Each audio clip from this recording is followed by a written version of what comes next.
Hello, hello, hello. Make sure you have your snacks, your knickknacks, your treats, all types of stuff. Look, we up for the weekend. Come on now. You already know what it is. Hey, guess what? I don't celebrate it, but Halloween is coming up very soon, and I already see the things literally everywhere already. I see the little Halloween costumes popping up and everything. Let me know if you guys want to do something the month of Halloween. Like I said, I don't celebrate it, but I like, the creepy, scary stuff too. I don't go Halloween trick or treating or whatever like that. Uh, but I do like the scary stories and the conspiracy thing. So we could do something. You know what I mean? Just let me know. Got me my special lemonade today.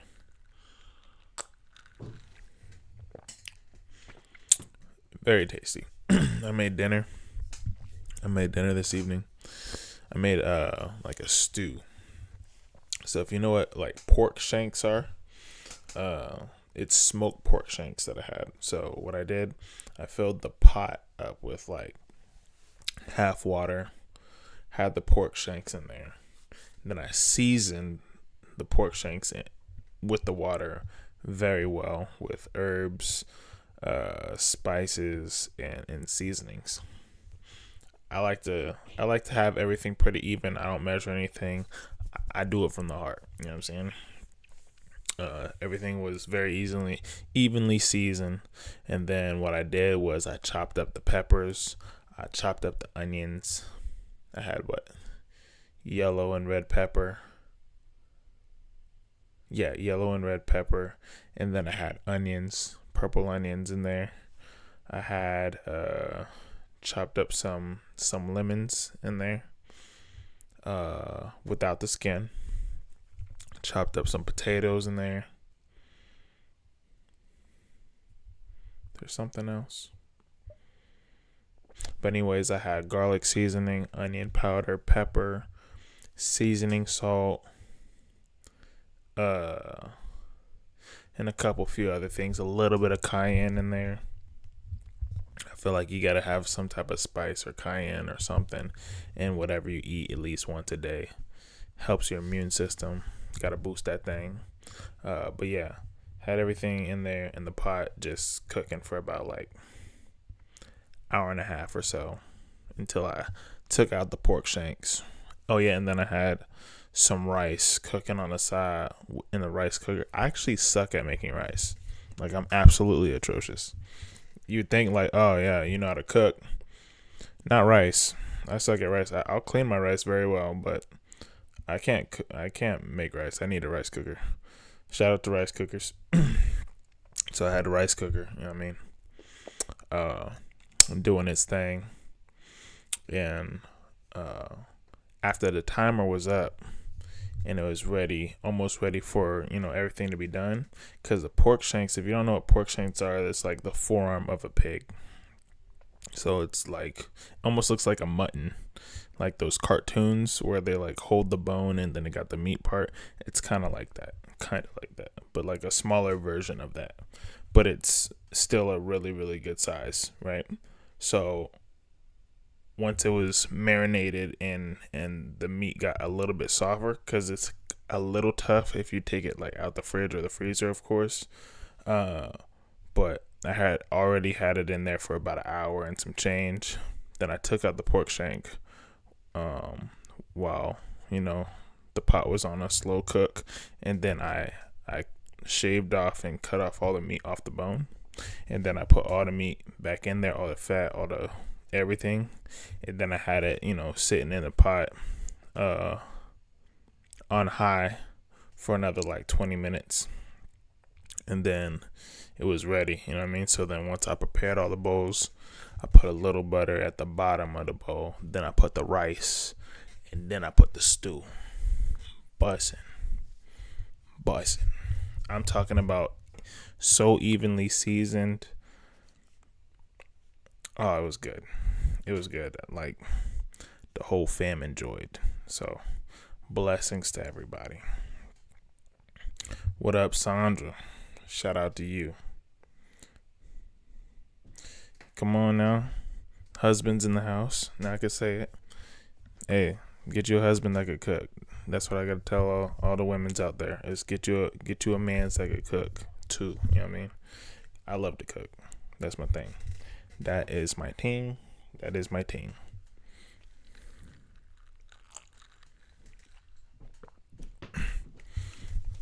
It's really hard to be mad at your husband, even if he makes you mad after he fills your belly up with some good old delicious food. Come on now. See, with me, when it comes to cooking, I like to make sure after I'm able to have seconds or thirds because it be buzzing. Like sometimes I can't just have one serving because the next serving doesn't have to be right after. It could be like a couple hours later because I'm not used to eating early, and for me, eating dinner around like 6 or 7 is technically early because I like to eat later. So we eat earlier here other than when I was in Washington. So we eat earlier, but now I know that I got seconds. You know what I mean? I always make enough for seconds. But yeah, so today, right, doing a little bit different.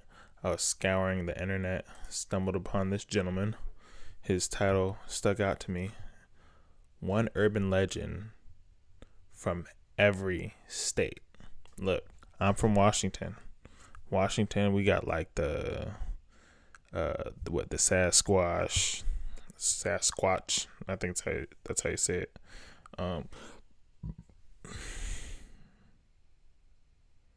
I think we got like 2 other ones. I don't know. I think maybe skinwalkers or something like that.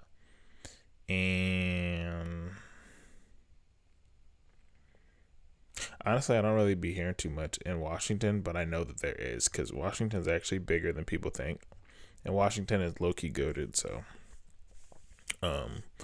other than the fact that Washington is has like all kinds of greens and mountains, it has the forests, mountains, canyons, desert, lake, ocean, river, beaches, city, like all in one state in comparison to all the other states. So I figured that we have at least like 2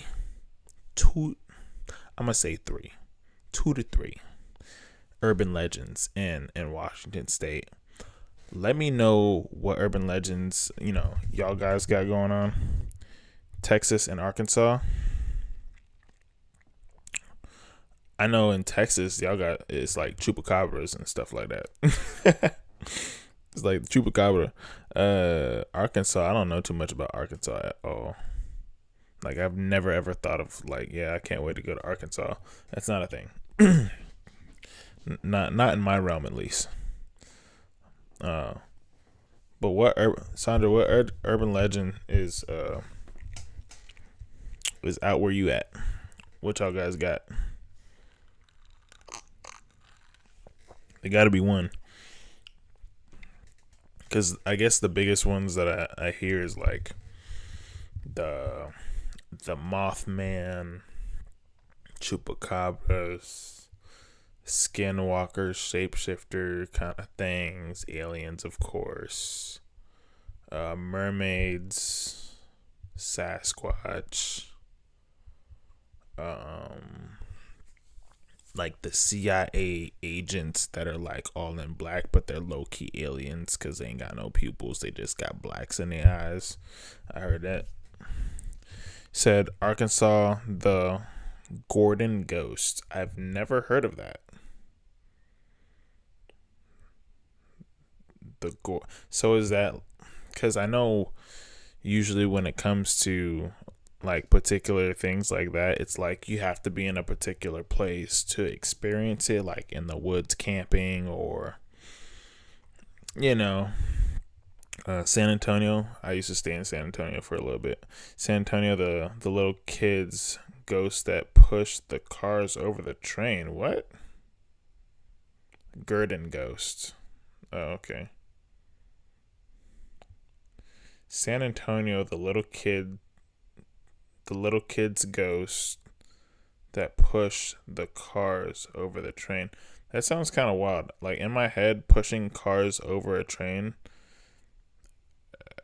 sounds crazy. Like I don't even fully know how to comprehend that one, and I'm not sure if I'm even comprehending it properly. Oh, over the tracks. Okay. I was just like, that one's crazy. Just like, yo, you're just chilling in your car. And then all of a sudden, your car just jumps the whole train while it's going by. Like, what? I feel like that'd be national news. But yeah, let's go ahead and get this thing started. Appreciate everybody for being here. Like I said, make sure you get your snacks, get your water, your drink, whatever the case may be. We chillin'. Yeah.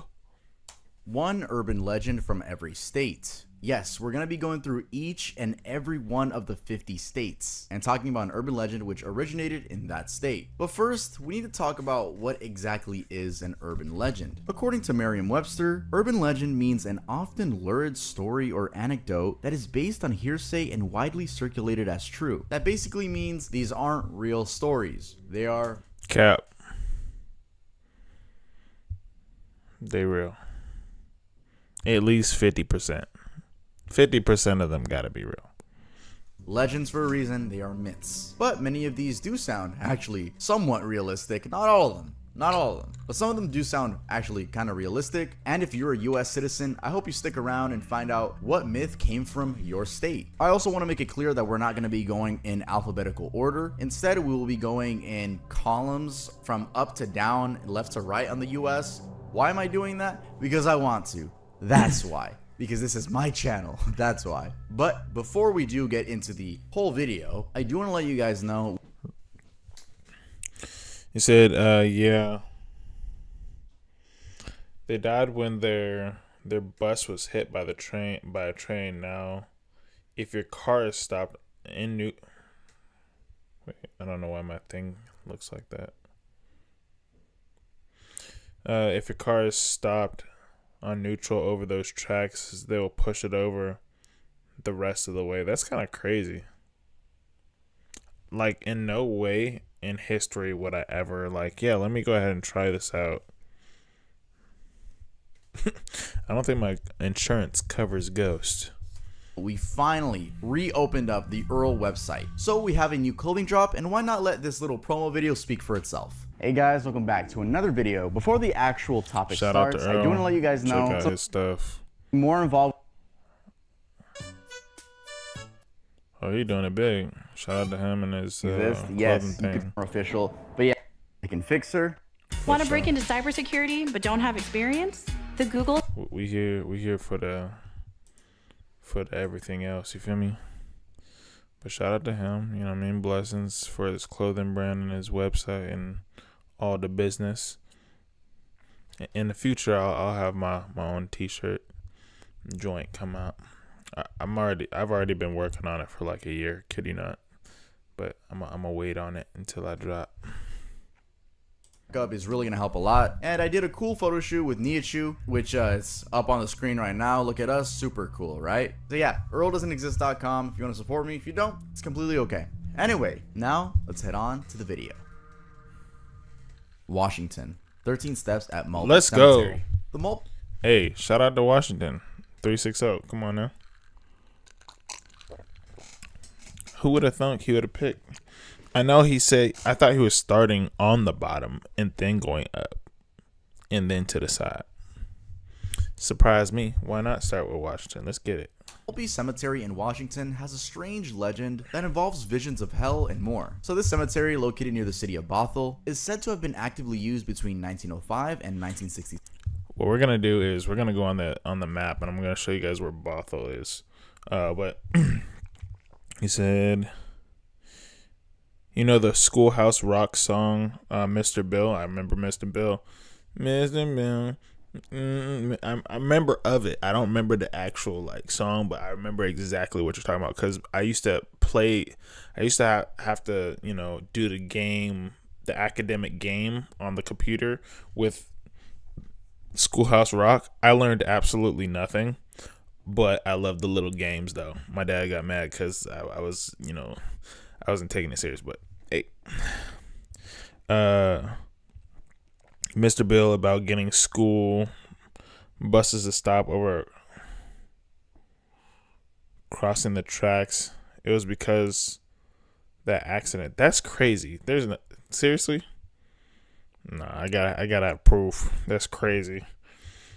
People would do it with flour around their car, and little handprints will be left around the vehicle. Yeah, I ain't doing that. You ain't seeing me trying to test the supernatural and spirits and nah, not me, Chief. I'm good. Within that time period, one of the wealthy local families buried a member there, in a grave that was lower in the ground on one side. In order to access it from the backside, they built steps that moved from the ground level downwards. The exact count of these steps was 13. Over time, legend began that if one walked down these 13 steps and touched the entrance to the grave, they would momentarily see visions of hell as soon as they turned around. Those who witnessed such occurrences said their friends would, for instance, collapse at the bottom and begin screaming in terror at something no one else could see. Some people even allegedly disappeared from the steps and allegedly reappeared miles away. Also, all right, so Bothell. I think I've only went to Bothell like once or twice, maybe. Bothell's not like a place like, oh yeah, let's go to Bothell. Like nobody goes to Bothell. So let's go Gmaps. I'm not on my whatever Gmaps. Should have been on my other Google account. It would show all my joints.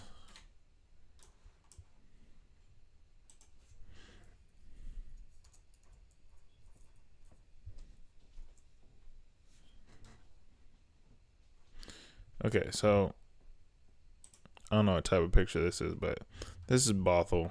Like, there's nothing here. Nobody goes to Bothell. So, Bothell, Seattle is right here. Like, I lived in Tacoma, but I lived here, like over here in like the tip of Tacoma, and I lived all the way here in Olympia. I-5 is where everybody goes, like right here, all the way up to Seattle. That's it. But over here, nobody hangs out over here. Like nobody goes to Bothell. So that's probably why I don't know of this legend, because it's in Bothell.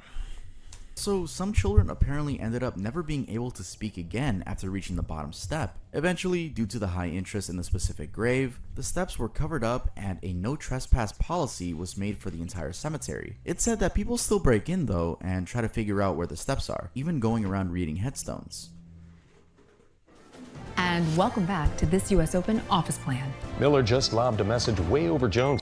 Oregon, Heceta Head Lighthouse. That's it?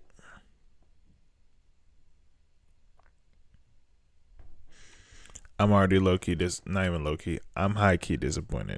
So I guess he's just doing one thing for each state, which is fine, because obviously it takes a lot of time. But, picking one of the most irrelevant things that not even a local to Washington knows. Like, I've lived in Washington over 20 years. Never heard that one before in my life. Ever. So I can't say it's valid or not valid, but it's in an insignificant city that nobody cares about. One of the most photographed lighthouses in the US is Heceta Head in Oregon, and while that is a pleasant reputation, it turns out it also has a sort of dark history that's led it to have a reputation of being one of the most haunted places on the West Coast. Built in 1894, this place was of course meant to keep the light up to warn mariners of Rocky Coast because it needed people to do that. It also housed the lightkeepers and their families. It's said that one of those men, the lightkeepers, had a wife named Rue. Now Rue, in a rather unfortunate incident, happened to lose one of her two daughters to a drowning accident near the area. It's actually suspected that the daughter is the one buried in an unmarked grave near a hill from the structure. Anyway, Having lost her, Rue left the place and lived somewhere else far away. When she died though, she apparently came back in search of this daughter. She thus lingers in the lighthouse doing so. One of the well-known encounters with her was in 1975 when Jim Anderson, a workman there, was cleaning a window in the attic. He saw an odd reflection in the window, and when he swung around to look, an apparition of an elderly lady clothed in a late Victorian style gown was there. He of course fled the house, and it said he didn't return for days, and also completely refused to keep working in the interior. Other sightings were reported after that, and includes things like items moving on their own or disappearing completely, reflections, and disembodied screams. Very strange overall. California, the monster of Elizabeth Lake. One arg. All right. I'm gonna tell you what I don't mess with. Anything that involves the spirit realm. I know a little bit too much about that. I don't play with that. I don't play with that at all. Not in the slightest.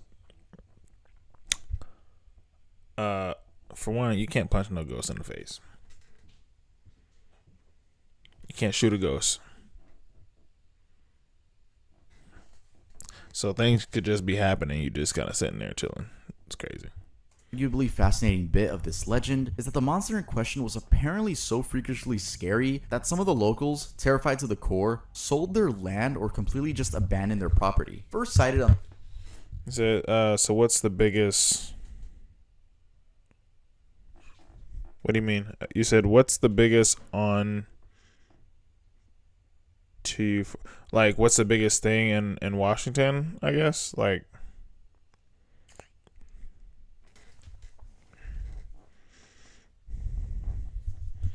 Let me know. Like, what's the biggest thing in Washington like that happens, or things that I've heard of, or the lake in 1880, the monster is said to have the neck like that of a giraffe, also a bulldog's head, wings like a bat, and 6 legs. It's estimated to be 50 feet long and emitting a very nauseating stench. Now, since that first sighting, more reports of sightings have come out, something which caused locals to continuously get terrified of the entire place. In the dead of the night, those encountering the monster would hear awful screams around the lake and get terrible visions. This would be followed by the disappearance of farm animals, and often a flying creature would be seen in the skies. And although able to fly, its habitat was a lake. Why the lake? Well, apparently, the devil himself made this creature as his pet and placed it there. And even more scary, there are claims that so, like I said before, mostly in Washington, what I hear is about Sasquatch. I ain't never went looking for oh boy. He hiding for a reason. You know what I mean?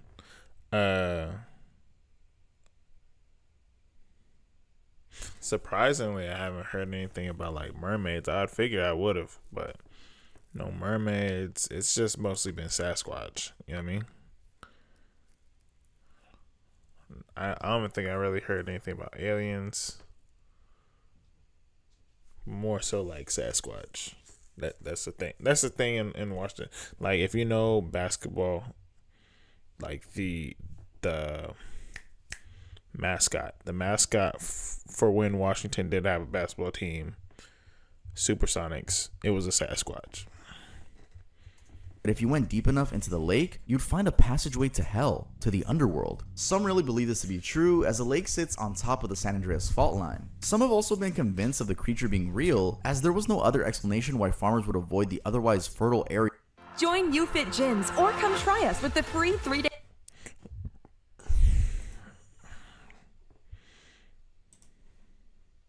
Whether it still exists, the answer is conflicted. Some say it was killed by cowboys in the 1890s in the Uwachaca Mountains. Others believe it got wounded by a farmer, Miguel Leonis, while he was using a rifle, and it just retreated to the lake where it continued to lurk. Also, complicating this legend even further, there are suspicions that the monster was actually a pterodactyl, the prehistoric flying reptile, with a picture to back that up. But if you have common sense, you know that that is horribly fake. I say that a lot, don't I? Horribly fake. Okay, it's just regular fake. It's not horribly fake. Actually, it is kind of horribly fake. It's a bad Photoshop. But let's head on to Alaska. Alaska, the Kalupalik. Alaska has quite a few urban legends ranging. So far, I haven't really heard anything that's like crazy. I've heard some crazy stuff, but not crazy yet. Oh, because the big trees? I would figure so. I figure that's a part of it. I would figure that's a part of it. With the evergreen state, the rainy state, so possibly. Ranging from a vortex, a secret government mind control facility, and even a UFO base. However, among these, the legend of the Kalupalik stands out a lot. Suspected to have originated from the lovely Inuit community that lives near icy Arctic waters, the legend claims that in these cold waters exist creatures known as Kalupaliks. And unlike other mermaids out there, these have nothing good going for them. Yeah, they look like mermaids already. Kalupaliks. Yeah. While everybody trying to discover space, we only know, air quotes, 10% of the ocean, I guess, or we discovered 10% of the ocean. I think the ocean's way scarier than space, to be honest with you. He said, I lived in a house with a ghost. Oh, no. That would do stuff like turning lights on and off, opening cabinets, etc. I really don't want to believe that happened.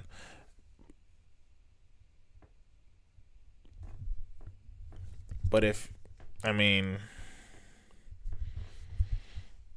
it happened, though. Kermit the Frog. Sipping my iced tea. I haven't had nothing like that happen, but I've had some stuff happen for sure. Most definitely. Like my parents' house where I lived most of my life was on an Indian burial ground. And then like my mom would always be overseas because she was in the army. My dad had already retired, but she had came back from Korea, and she brought back a sword that she won an award or whatever. And kid you not, like every time I was having terrible dreams for years. After every dream, ever since she brought that sword home, I would see that sword at the end of the dream until we got rid of it. And because I told my mom, I was like, I see that sword every single time at the end of my dream. She got rid of that thing so fast. Then after that, I started having bad dreams, and I didn't ever see that sword ever again. Yeah, it really did happen. Yeah, all them cabinets flying open. Yeah, you can't unsee that. You know what I mean? Or From their unfeel appearance all the way to what they do. They are thought of as resembling humans with other characteristics, including scales over their bumpy skin, fins emerging from their torsos, backs, and heads, webbed and clawed hands, and smelling like sulfur. And they also cover themselves with eider duck attire. Now, these creatures exist in the icy cold waters and will often lurk near the shores and hunt for children. Yes, their goal is to lure kids and steal them by putting them in their amadas, which is just, it's like the baby carrying pouch used by Inuit women, and disappear into the dark caves of waters. It's said that they use humming to draw the attention of children and even knock under the ice to get kids to go to the weak parts of it. Also, unbelievably, once they get the children, they apparently keep them tucked in the caves or lairs under spells and feed off their innocence in order to remain immortal. Now, another creature that deserves special. Those seem like the aliens. Those seem like the lizard people. Those seem like... What? Tell me this. Why all these monsters or whatever, right, want to steal the babies? They ain't got enough meat on the bone. What are you guys doing? Special mention here is the Urson rat, or Urson rats. It's up here. Urson rats. In a very similar fashion to the Kalupaliks, trapping victims in lairs and caves, these, quote, little people of Alaska are known for their love of mischief. They apparently confuse and disorient travelers who pass by. You know what? I'm really getting tired of people's, like, pronunciation of simple words like mischief. Mischief. Like, what? Mischief, bruh? Oh, my gosh. There's from yesterday, I wanted to say something because when we're watching Rotten Mango, she kept saying a word that started with a P, and she just kept saying it like so weird. And I'm like, Say it one more time. I want to say something. Mischief. Like, bro, what? By their territory and end up trapping them in caves. Some other claims about the Urson rat are that they are very human-like, but with extraordinary powers. It's likely that these powers are from the different dimension they're from, seeing that they move between that dimension and ours quite easily. They are also excellent craftsmen. Also, a year in our lifetime is like a day in theirs. That's really it for Alaska. Let's head on to the next one. I need gas money, but I don't get paid till next week. What should I... The water babies of Massacre Rocks. So there's a theory that Idaho doesn't exist. Water It's not really babies? a theory. I mean, it's just like a funny rumor, I guess. So if you're from Idaho, let me know down in the comments and let me know that y'all actually exist.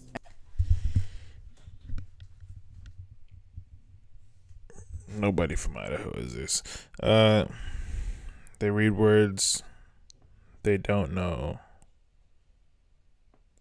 Pronunciation. I think they do it on purpose, so then people could comment or react to it. It's a good ploy because I've done it before.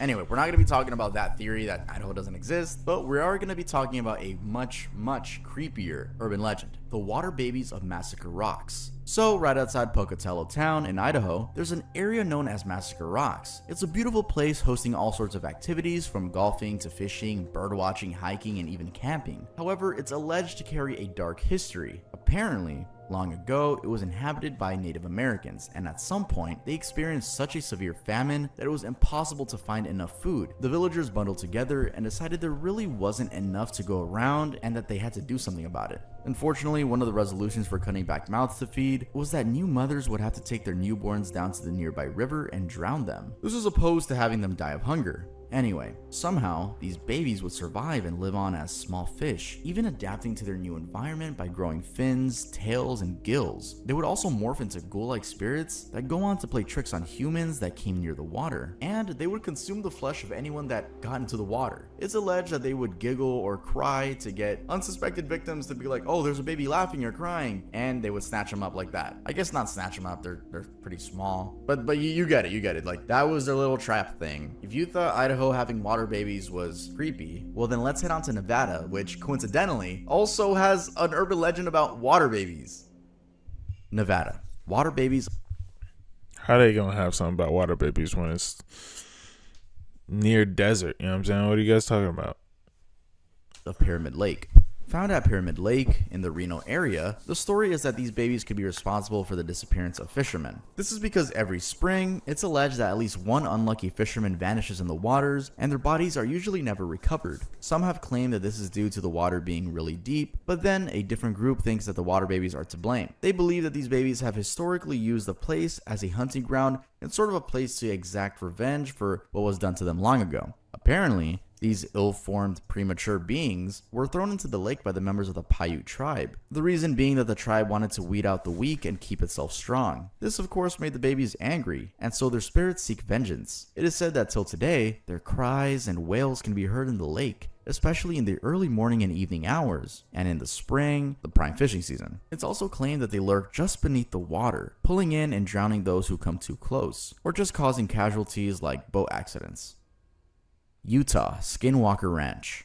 In 1996, a man named See, the skinwalker joints be going crazy. I've been in Utah for a little bit. Utah cool. I stayed in Salt Lake though.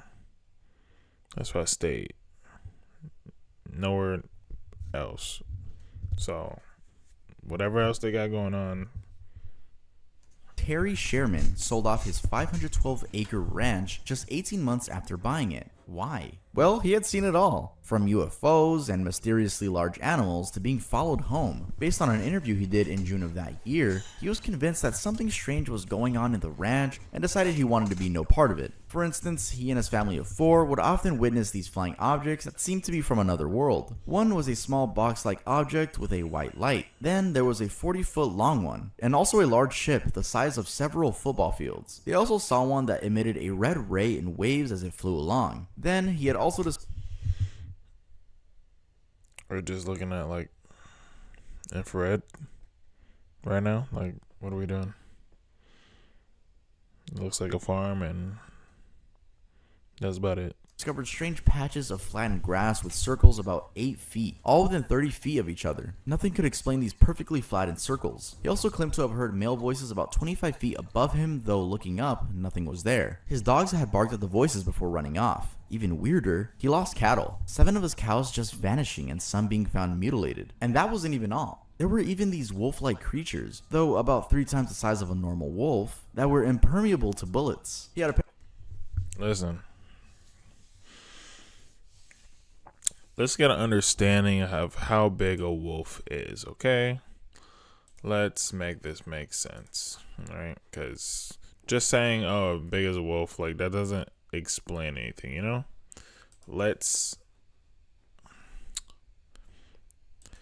How big is a wolf compared to a dog?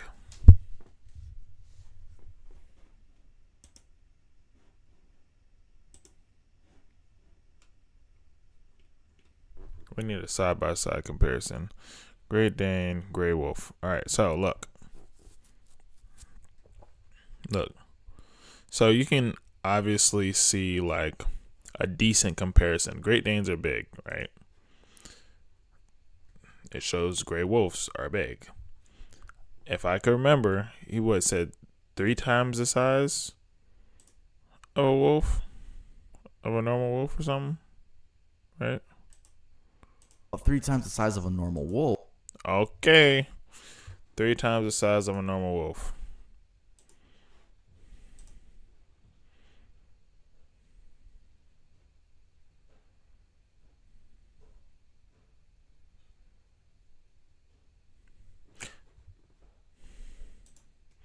Better bring out a rocket launcher, brother. Wolf that were impermeable to bullets. He had apparently shot at them to no effect. Now, even after being sold off, the ranch. Hey, look, Courage the Cowardly Dog would save you from anything because he got the computer. You know what I'm saying? He went to go doon doon doon doon doon doon doon doon doon doon doon doon.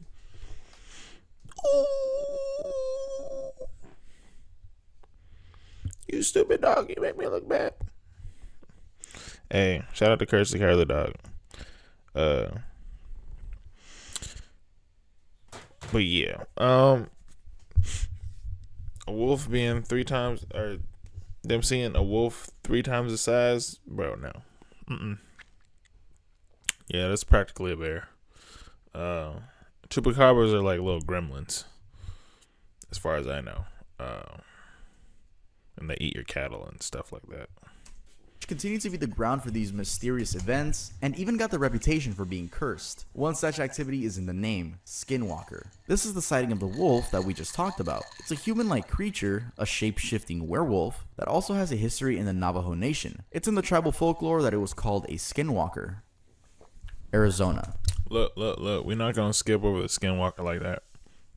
You wanna know why? Because I've seen some very credible videos, like legitimately shape shifting type joints. We about to post some joint now, right? I think it was like this one video, like while shape shifting in the garage or something. Skinwalker shape shifting in the garage.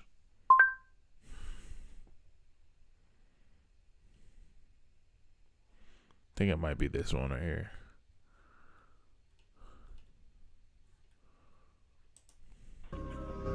Oh, please! Please help! Somebody! No, I don't think it's this one.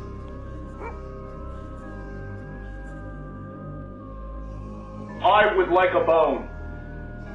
Yeah, this dude tripping. I'm gonna be transparent with you. I think it might be this. Yeah, this is crazy. So this was like a dog that had snuck in. I'm not sure if you guys could see that. Hold on, let's pause it, because there was nothing. Like, I saw I think it was on my phone. That's why it's probably bigger. But let me see if I could mega zoom in for you guys. But this was the video that I had saw.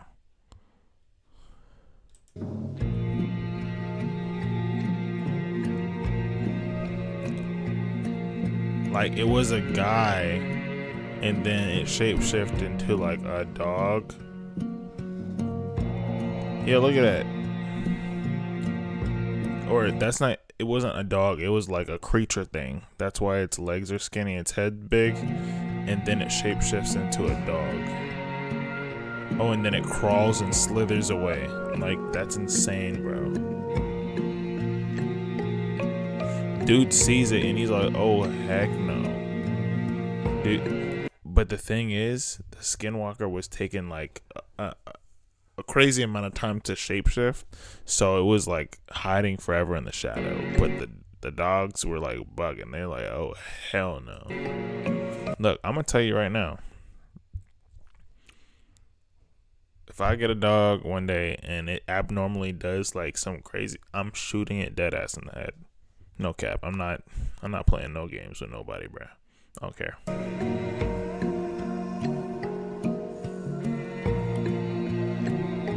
Look at that thing. It just walked.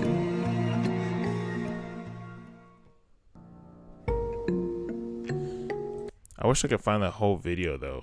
Like the whole video is crazy. It's like, I think it's probably like 4 or 5 minutes long or something like that. Yeah, it was insane. Like, hell no. Said I think my son showed this to me. Oh, yep. See, he probably showed you a better version than what we could see there. But yeah, that mess is crazy. The Jerome Grand Hotel. You've probably heard of Arizona's Bigfoot, the Mogollon Rim Monster, and Skinwalkers. These are all very popular urban legends and seem to be known by everyone. Few, though, know the mystery of the 3-star Jerome Grand Hotel. So it turns out that this hotel, previously a hospital, has had visitors complain of hearing sounds and seeing things in the wee hours of the night. And not just one visitor, no, a whole lot of them. The hotel has a journey that visitors sign, recollecting their experience, and apparently a 300-page journal. I hate that kind of green. Green and brown looks so terrible on walls.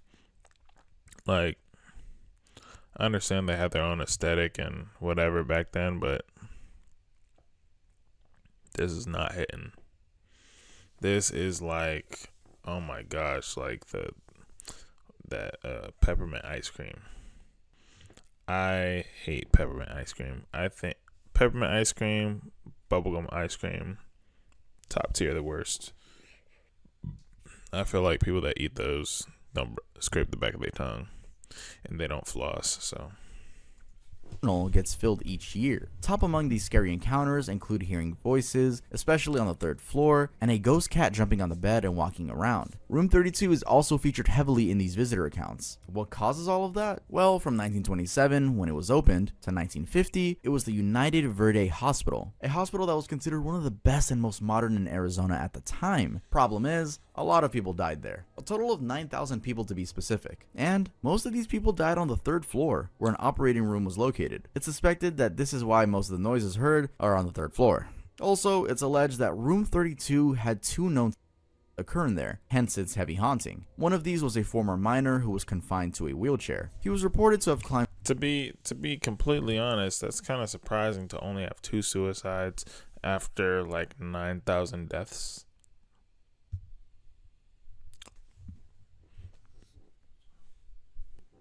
Over the balcony railing and fell over to his death. Second is a businessman who shot himself in the roof. Hold on. You say you love chocolate ice, mint chocolate? So does my wife. I hate it.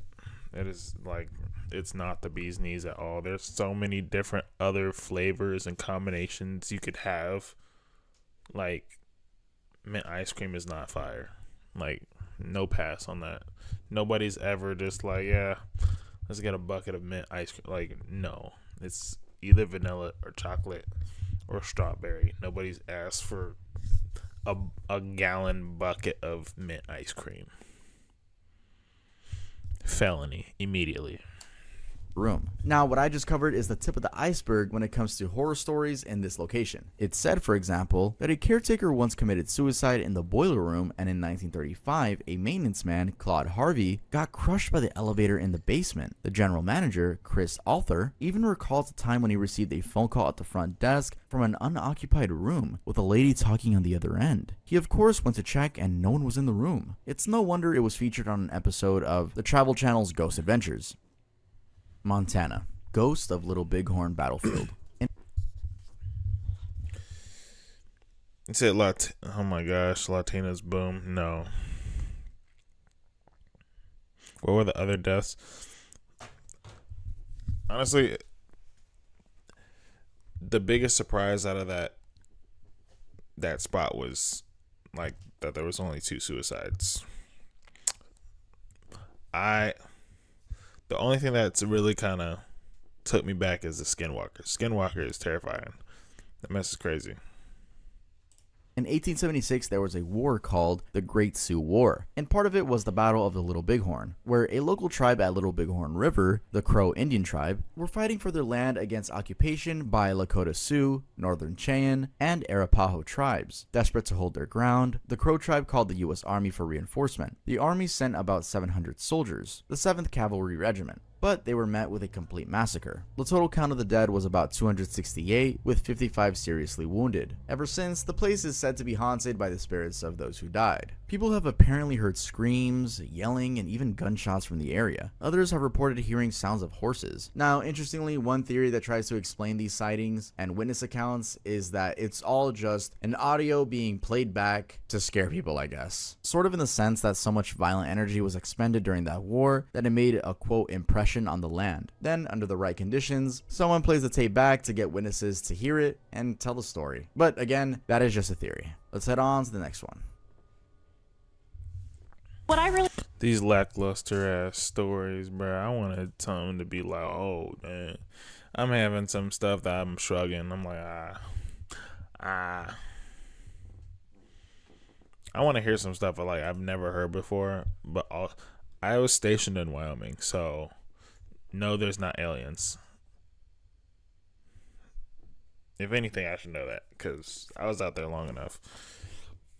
I haven't seen any aliens, so I feel like anything that they say is going to surprise me if it's not an abandoned house literally out in the middle of nowhere, because Wyoming is legitimately the middle of nowhere. They have nothing but windmills and antelope. That's about it. And a lot of wind. That's it. Oh, whoops. Let's go back.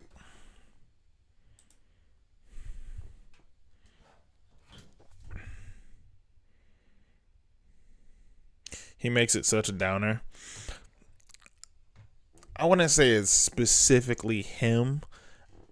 I would say it's like the lackluster stories, but it could possibly be the delivery as well. Witnesses to hear it and tell the story. But again, that is just a theory. Let's head on to the next one. Wyoming, the Lady in Green. In Goshen County, Wyoming, there's a really small town called Fort Laramie, which is... Oh my gosh.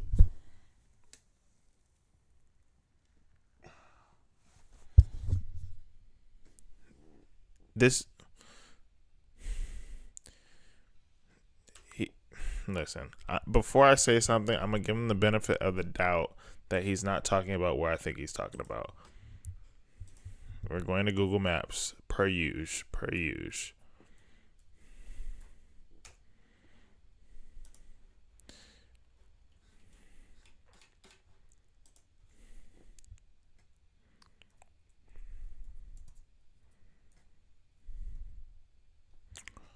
Oh, it's Laramie, bro.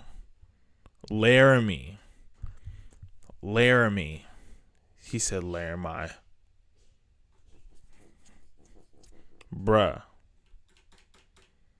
So, just to give everybody a little 2 cents that kind of matters. This is where I was stationed, Cheyenne, Wyoming.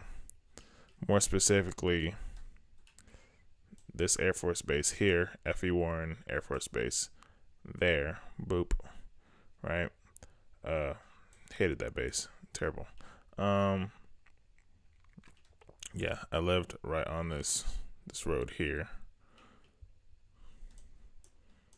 It's more like somewhere around here. But anyways, this was the base. There's literally nothing out here. Like, there is nothing. You know, when you get close to a city, you could tell, like, you could go to Denver. Look at this. I'm not even that close, and you could tell that there, you know, people actually live here.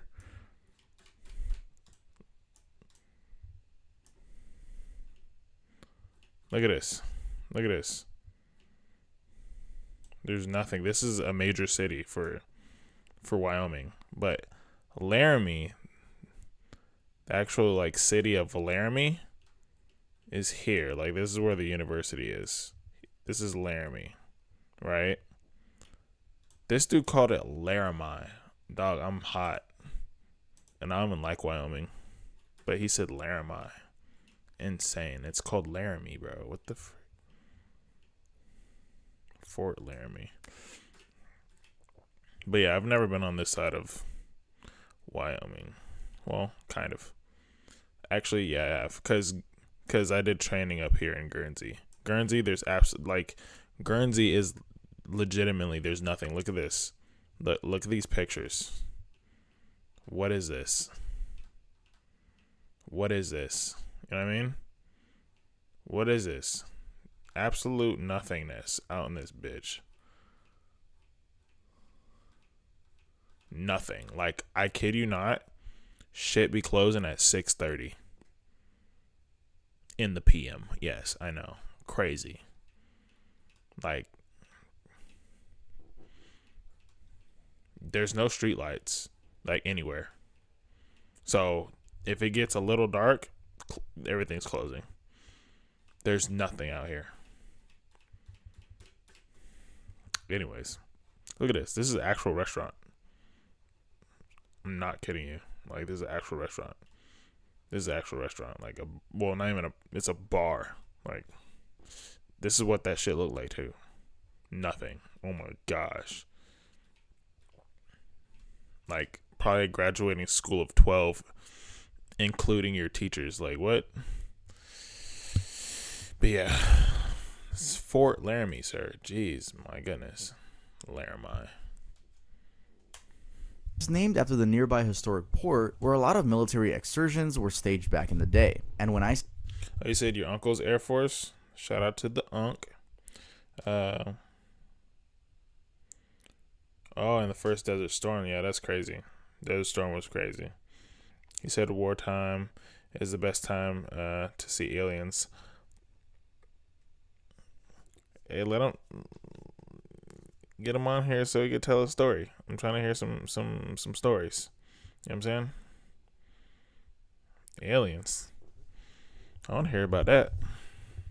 say small, I really mean it because as of 2020, the official records showed a population of about 206 people. Legend has it that every few years, just a little bit east of the town, on the Oregon Trail, a ghost lady is seen riding a horse. Look, I told you I wasn't kidding. There are no streetlights. There's 3 of them down here. 3. There's 1, 2, 3. There's literally 3 right there.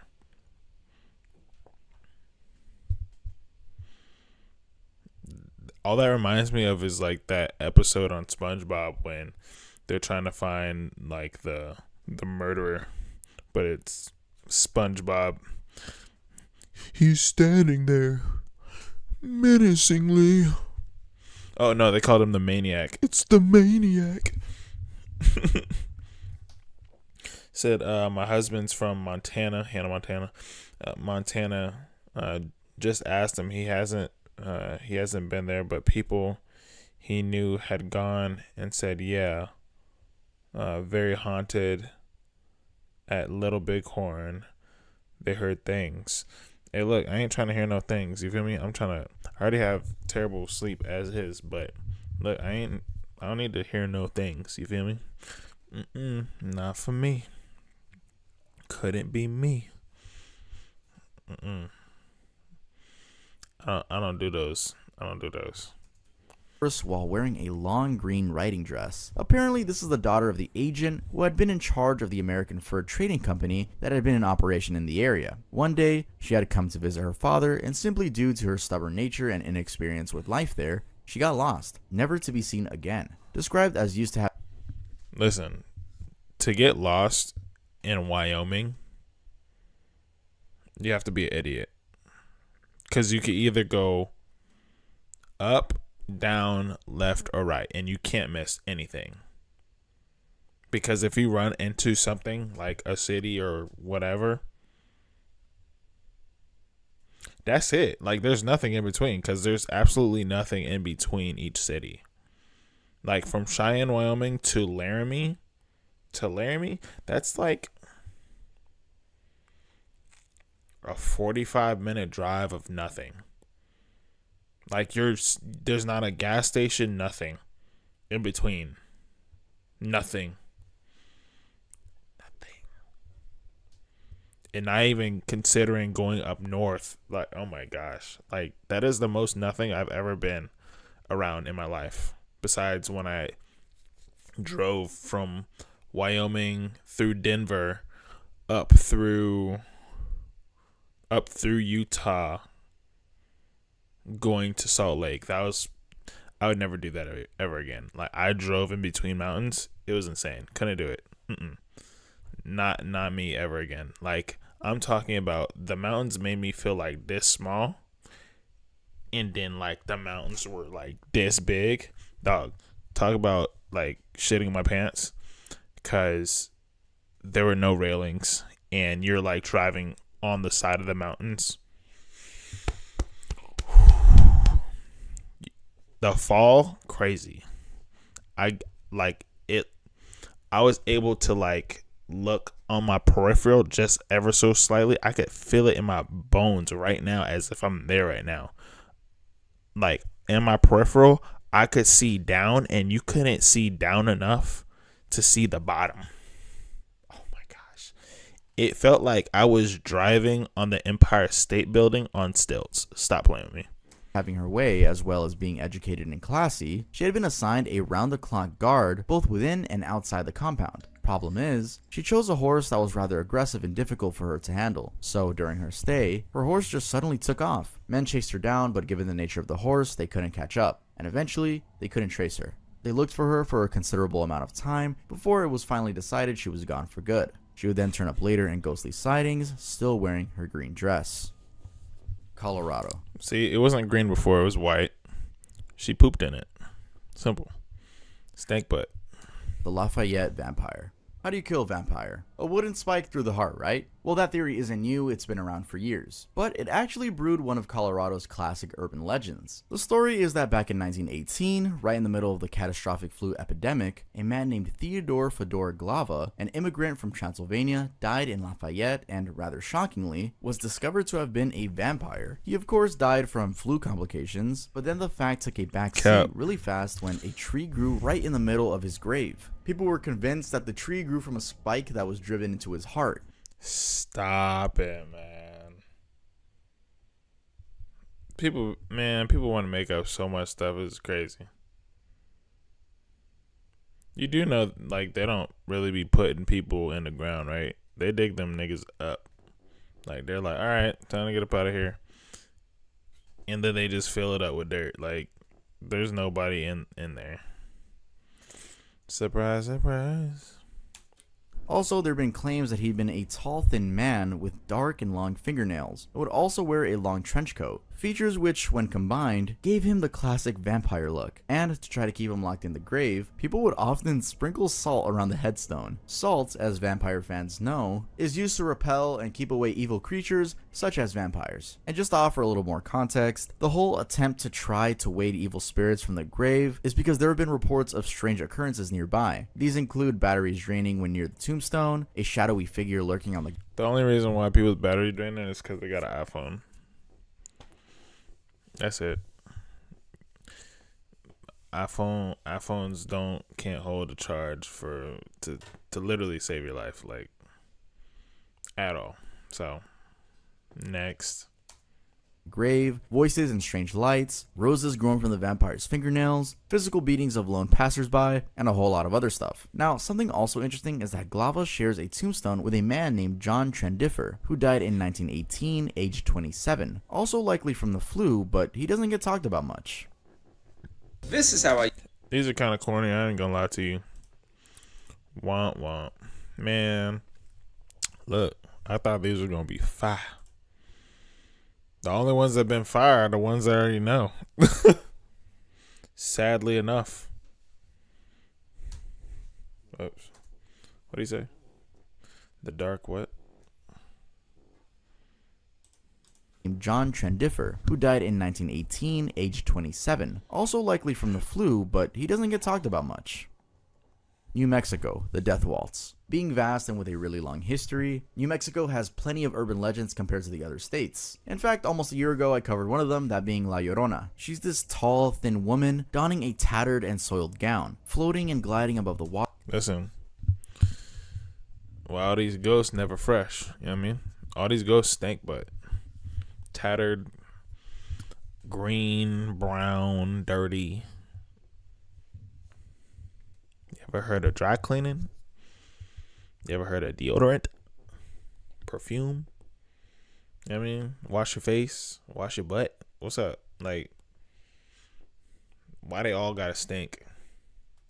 Waters along the Santa Fe River. Today though, I'll cover the Death Waltz. So the story is about a soldier who was based in Fort Union, Mexico. While on his normal duties, he fell in love with a woman. This wasn't just any other woman though. She was a sister-in-law to a captain, and beyond that, she was a lover of life, enjoying adventure and interacting freely with officers in the town. In short, she was beautiful and got attention. Anyway, the young soldier managed to woo her and was determined to marry her. He had unfortunately not realized she was a flirt and loved such a life. Before they could marry, I wasn't gonna say something, but initially how it started, the way he was framing how she'd be around, I was gonna say something, but I was like, I'm gonna give it the benefit of the doubt.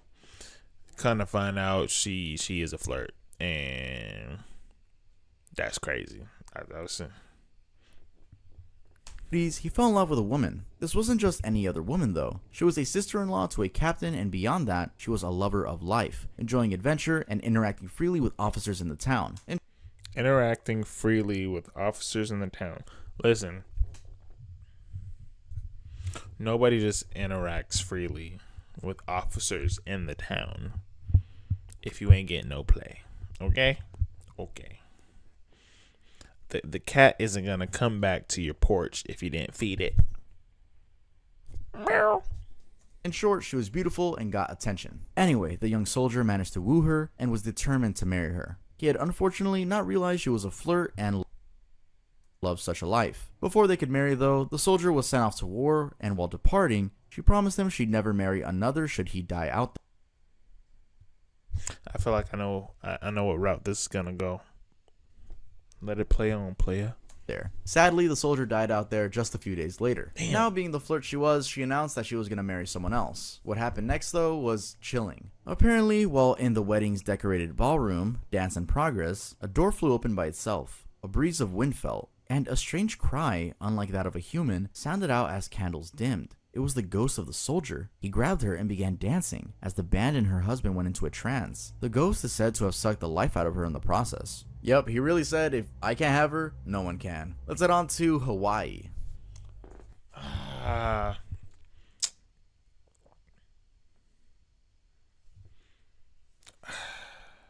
I want to believe that one, but it's like I'm getting Disney vibes right now. Like, it can't end like that. And nobody said anything else about it. At the ball. Whatever. Hawaii. USS Arizona at Pearl Harbor. December 7th. Is it how a vampire have a flu? I'm saying. Exactly. She ain't nothing to mess with, and now she got the life sucked out of her. I done knew it. She was a floozy. 1941 remains one of the darkest days ever in Hawaii's history, and the US at large. This was the day when a ship, the USS Arizona, boarded by 1,177 crew members, was bombed and sunk at Pearl Harbor in Honolulu, Hawaii. Over 2,400 people were killed in the wave of attacks done on that day, and due to the sheer amount of loss in the USS Arizona, its attack went into the history books as the largest loss of life on any US war vessel. Now, the vessel sits in the harbor as a tribute, but then somehow reeks of ghost activity. It is alleged that the servicemen from the vessel are still patrolling the area. In 2011, for example, an Australian family that had visited the harbor captured this rather chilling image beneath the waters that sit directly above the wreck of the vessel. Per most accounts, the face looks like the young and sad face of a sailor. There's also a story about a sailor who apparently abandoned his post during the attacks and got shot. It's claimed that his spirit haunts the deck of the vessel, especially during the low tide. Now, those are just two of the many more ghost stories on the vessel. There have been reports of strange noises, voices, and pacing footsteps being heard in the area. An episode of the Ghost Hunters show back in 2011 confirmed some of these accounts by also reporting paranormal activities like voices, music, seeing and hearing movements, objects moving around overnight, and a lot of similar stuff. Also, Ford Island, which was like the hub of the warships, is also said to be haunted, with residents even claiming to see shadowy figures that disappear upon approach. They also report footsteps near their homes, water faucets turning themselves on, radios changing stations, and a general sense of panic in the area. Creepy for sure. North Dakota. Womp, womp, womp. Google AI helps you. Listen. I ain't finna force feed myself through this. Listen. I'm gonna go through about maybe 2 or 3 more. If they said, I know I ain't gonna do it, so I ain't gonna put y'all through it. You feel me? Like, we not doing that one. Nah, I ain't gonna tough it out. I'm not gonna act like I'm interested neither, because most of this stuff is sorry, I ain't gonna lie to you. Sorry, boo-boo, whack. Turning themselves on, radios changing stations, and a general sense of panic in the area. Creepy for sure. North Dakota. Gene. Look, he don't even sound like he believes it, what he's saying. Creepy for sure. Like, stop, bro. Stop it. Hilliard's miracle. Most urban legends, while honestly scary, seem like distant tales from the past. However, North Dakota has a fairly recent story, and this one's actually true. This is a real event I'm about to tell you guys. Basically, it's the story of Jean Hilliard, who, aged 19 at the time, had her body freeze at negative 30 degrees Celsius overnight, but then managed to recover. It's said that in the December of 1980, she had been on her way back home, her home being Minnesota, from an outing with friends, but then due to bad weather, she skidded off the road and ended up in a ditch. Luckily, she had a friend that lived just a few miles away, and so she decided to walk there and ask for help. I mean, she even had the appropriate clothing for the weather: western boots, a coat, and mittens. However, before she got to the house, by sheer bad luck, she tripped, fell, and lost consciousness. She apparently was found 6 hours later, completely frozen. She was basically a solid block of ice, quote unquote, stiffer than a board. Her friend, Wally Nelson, had instantly recognized her after seeing her in her front yard and rushed her to the hospital 10 minutes away. She had been so cold that doctors didn't have any hope with her. It was even difficult to get an IV into her arm. They began warming her up with an electric heating pad, anticipating her official death. To everyone's surprise though, she woke up after a few hours in spasms. She completely recovered, and there was no convincing those who witnessed it that it wasn't a miracle. From being like meat out of the freezer to being functional again. South Dakota. I could only imagine that it was because of how fast they're able to recover the body, but I don't know how that'd be an urban legend. Yo, Kenya, not from Africa but from Chicago. Was Pearl Harbor survivor? Okay.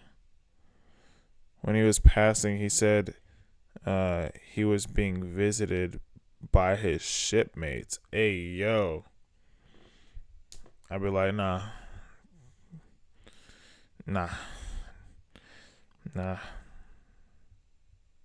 He said, told you his delivery. What state are they on? Well, no, South Dakota. Ain't nothing about South Dakota. Like, it's very much so like Wyoming. He got 2 more tries. So we got South Dakota, next in Nebraska. So I don't know. I'm about to do something different because this joint kind of whack. I ain't gonna lie to you. From Cleveland. I don't know why I said Chicago. The funny thing is, I have a friend. No, his name is Cleveland, but he lives in Alabama.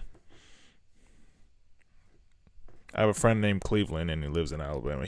I kid you not, he's just a skinny version of Cleveland Brown from Family Guy.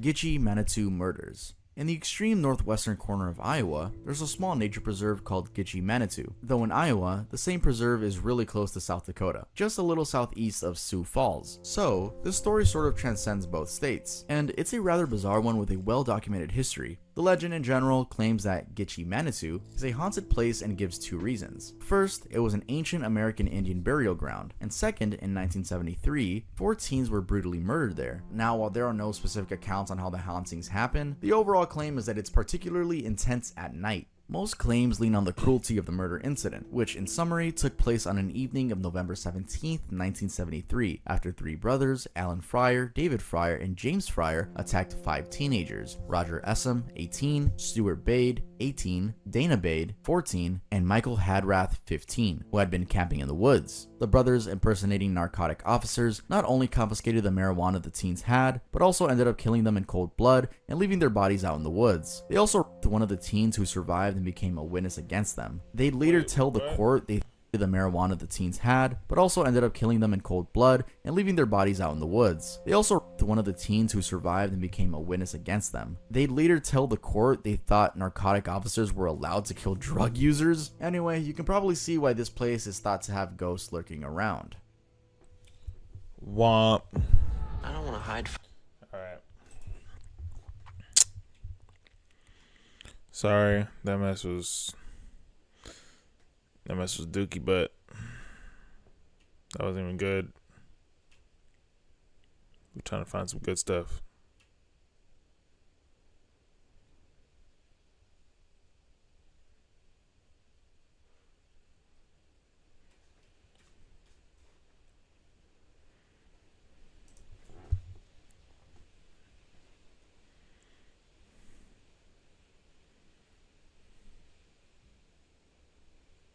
Who is the body girl? All the The many stories of the body girl. What kind of editing style it's taken over YouTube? Whatever.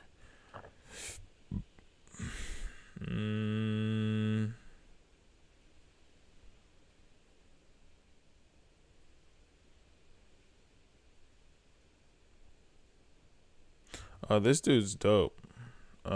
I seen him on TikTok. Now he's on YouTube. If you're Shout out to this dude, Donovan.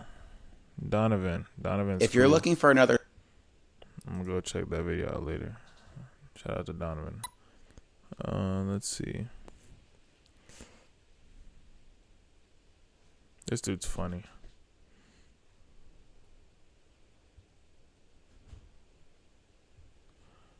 We might just flip the script on something.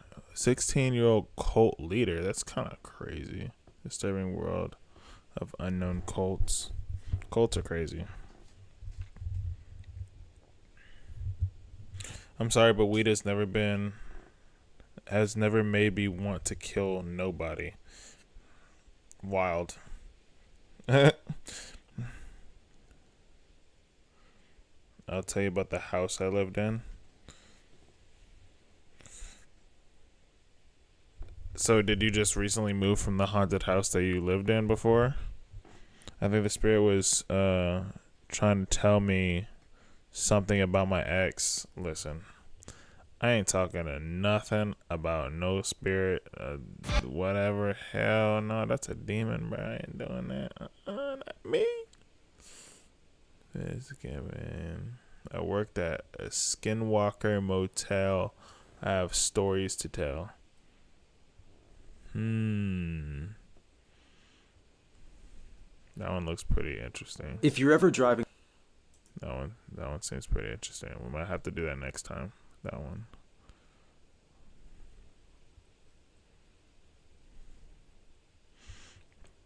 All right, what should we do, guys? Let's all agree on like something to watch that's pretty decent that we could all. You know what? Just because you guys are OGs and that was a dud, we could watch anything, even if it gets copywritten. Y'all guys are here, so you guys are able to watch it with me. We can pick like one or two things. It can't be like crazy long though. Oh, it was years ago? Okay. But yeah, go ahead and pick something. Either that you guys see on here, something that you guys know, but it can't be crazy long now. Welcome.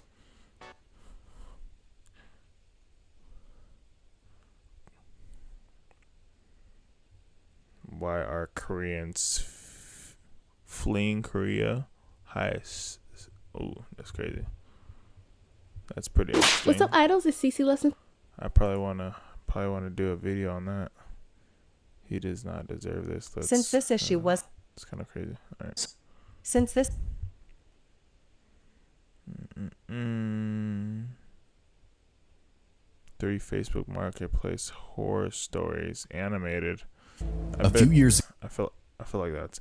Oh, you know what? If you guys haven't seen Meat Canyon, oh my gosh, I love Meat Canyon. Meat Canyon is funny. It's creepy and funny all at the same time. Chilling final moments. Ooh. Speak like a pro. Whatever. In today's episode, we'll be exploring 3 videos with chilling backstories. And though the mystery surrounding... Wait, what?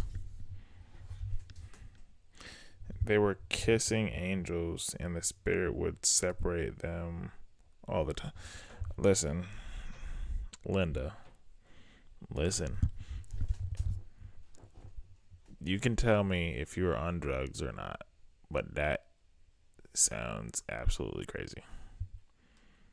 Serial killers who pulled off perfect murders. Gaming a cult fan base is easier than you think. What are we talking about?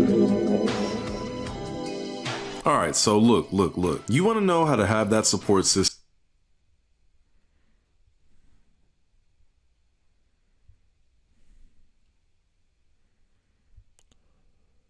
Scammers panic after I hacked their live CCTV. These things This are funny. is live footage of scammers fully panicking. We're gonna watch this.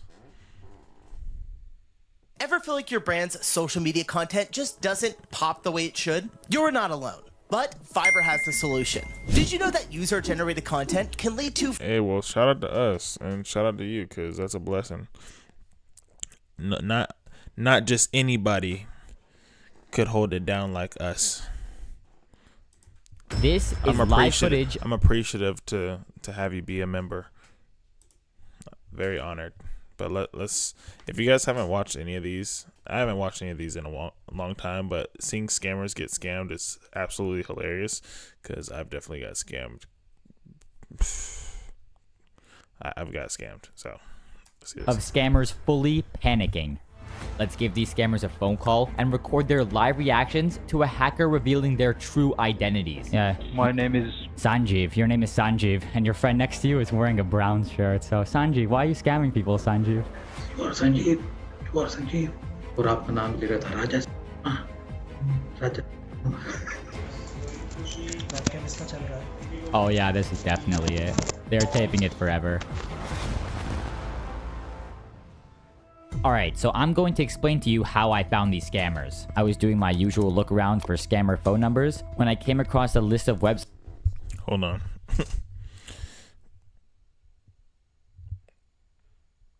Said, no, I'm so straight. Already had kids.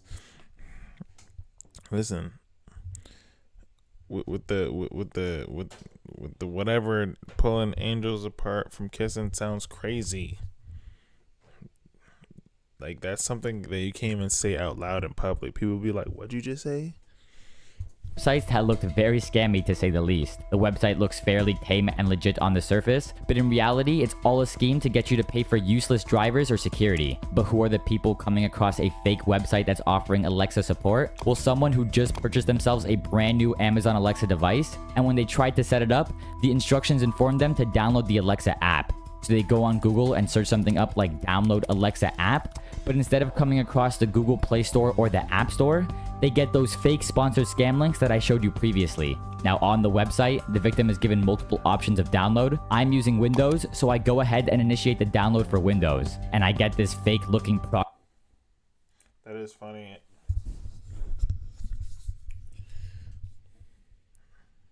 And we have before as well. Not fun. Did stop it before losing money. Yeah, the last scam that I had was, well, actually it was a job scam, which was stupid. Cause I was trying to find a remote job or whatever. Lost $250. They had sent a fake check. Then what I was told was to be able to send out or pay for the software or whatever. Like, there's job scams out there, like, especially for remote jobs. It's terrible. But the one even before that, I lost $25,000. $25,000. That was in December. Not 2,500. 25, 0, 0, 0. Gone. Never, not even a cent recouped. Progress bar, and after it loads, it gives me the exact same error message every single time. Reading network error, we couldn't complete your download, please chat with us for more info. And under that, a little option to join the chat. At this point, I know exactly where this is going. As soon as I join the support chat, the scammers will ask me for my name and phone number for a callback to my cell phone.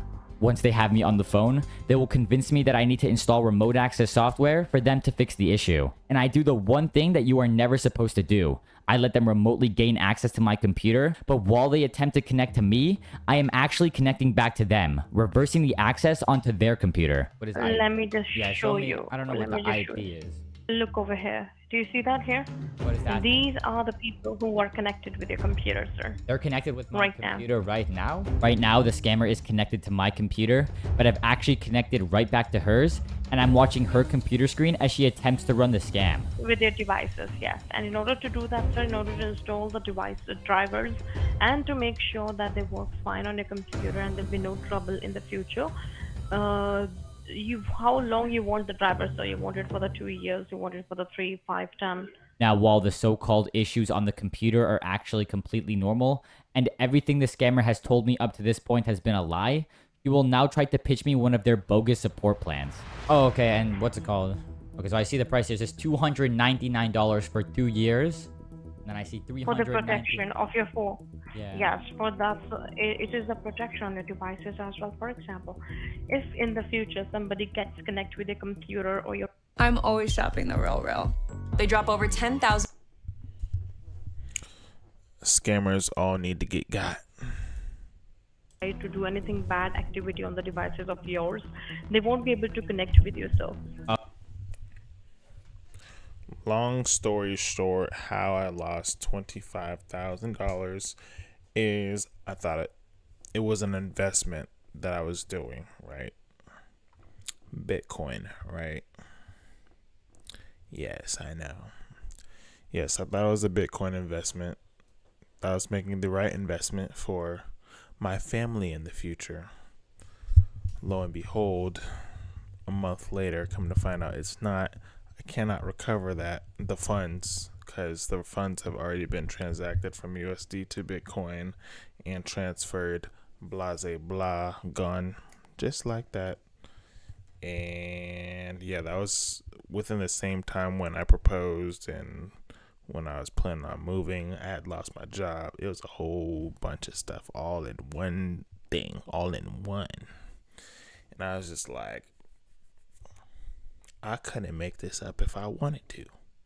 Oh, and like a week before I got into all that mess, my my virtual assistant that I had working for me already for almost a year at that time, she in retaliation, because I was going to move on with another virtual assistant, in retaliation, she hacked into my PayPal and then took money out of my personal account. And that was like roughly like $2,000 or so dollars.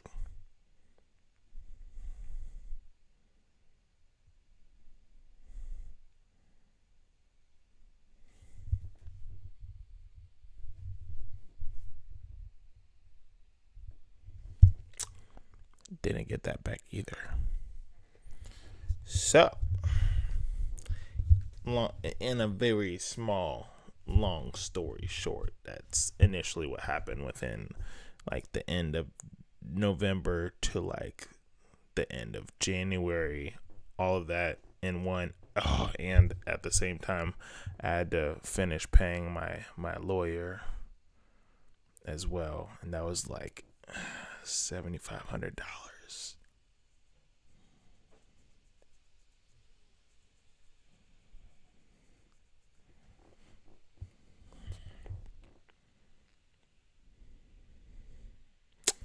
Yeah, that was a lot of money gone.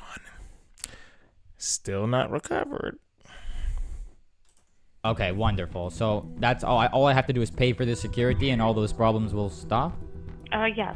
But there was not a single problem in the first place with this fake virtual computer that I created 10 minutes ago. And honestly, I wasted enough of this scammer's time, so I decided to confront her about the scam. Yes, sir. Do you want this, drivers? Do you want this security, or you don't want this, sir? I don't know. Some of those services were supposed to be running. Some of them are supposed to be stopped. Some of them are supposed to be running. And you're telling me there's something wrong with my computer. I'm starting to think that you're a scammer. Are you a scammer? Why would I have a scammer? It sounds like you're a scammer. Why are you disconnecting from my computer, you fake scammer? That's what you think, sir. But that's the truth. You know you're a scammer, right? You're lying. That's not the truth.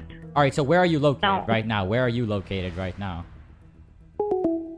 So while that was happening, I was silently taking a look into this scammer's network, and that was actually when I found the set of CCTV security cameras, guessed the password, and could see everything that was going on inside of this massive... Guessing the password is crazy. Like, how...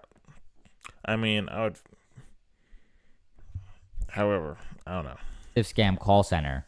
These cameras gave me an insight into the day-to-day lives of these scammers. Yeah, the assistant, no bueno at all. But it's all good. Yeah, and no, not Bitcoin, I know. Hey, God's still good. Life is still good. I still got my fingers, hands, and toes. I got y'all. You know what I'm saying? We good. We chilling. All will be well. You know what I'm saying? We still on top. And gave me a good sense of what the call center looked like and what the layout of the building was. The first thing I wanted to do was make a mini map of the call center. In total, they had 12 camera views, and by doing a simple head count, I could see that there were around 15 to 20 agents usually on the floor at once. I spotted them many times eating and socializing, just like in any normal job. Praying for your peace and healing. Hey, blessings. Blessings. Blessings. I thank you so very much. Dun, dun, dun, dun. They look like the Indian Jersey Shores right now, yo.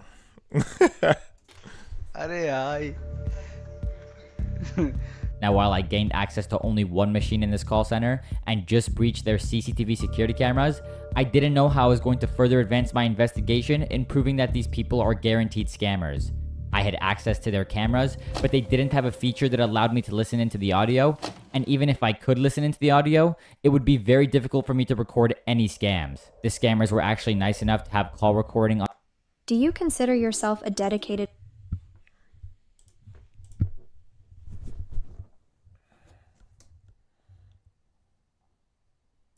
Glad you saw the brighter side. Of course, trust.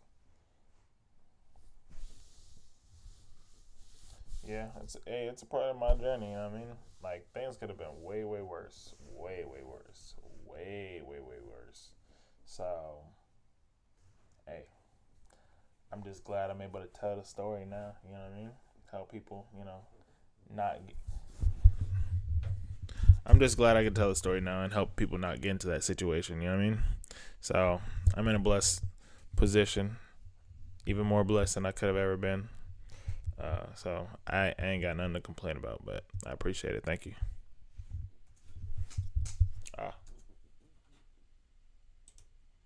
They had an application on some of their machines by the name of Flashback Recorder, which is an application that not only screen records the actual desktop display, but the microphone connected to that computer. Now, yes, I can match the timeline of the audio to the timeline of the CCTV's internal playback to watch scams that have happened in the past, but the scammers have made it even easier for me by not using any traditional phone systems, but rather virtual ones. I ended up getting access to a couple more machines in this call center, which allowed me to get some rock-solid evidence of their activities. Okay, that is also not working. It's giving me the same error message. Can't reach this page.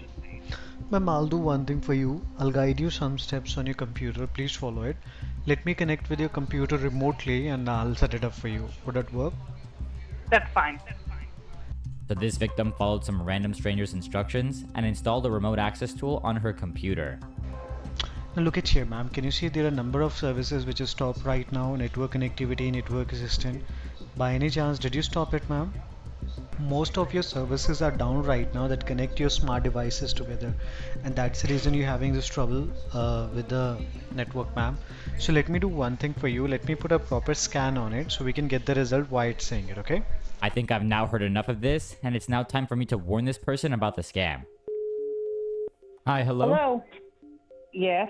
Yeah, I just wanted to ask you, were you on the phone with a gentleman that sounded Indian a second ago? Yes. Yeah, I wanted to tell you, ma'am, that person wasn't from actual tech support. I deal with fraud, like he was a scammer. He was trying to ask... Yeah, I figured that when he was trying to download stuff on my computer. Yeah, just I wanted to warn you for the future. Like if someone ever tells you to install something like that on your computer, it's 99% always a scam, okay? Thankfully, I was able to successfully warn that person about the scam, but there were many more people who had previously been scammed before I had a chance to intervene. This was evident from the many photos I downloaded from the scammers' computers, showing payments made via credit card and checks, anywhere from $100 to $1,200 or even $3,000 for absolutely nothing. This photo in particular that made me really disgusted with these scammers, showing how they forced an elderly-looking man to open his webcam, write a check for them, and send it off to some random shell company in the United States. This is not only why I wanted to identify the heartless scammers in India, but also the people facilitating the laundering of money, because processing checks internationally... See, and everybody just looks like some normal people, but they out here scamming y'all. Is far more difficult and could arouse suspicion. The scammers will instead have their victims make them payable to shell companies in the United States. There are many such companies involved in this scheme, and I've blurred their names because I reported all of them to U.S. federal authorities. Wait. They're sending them to shell companies? I don't want to be stereotypic. Alright. But I just kind of wanted this thought just to come out. I don't want to be in my head.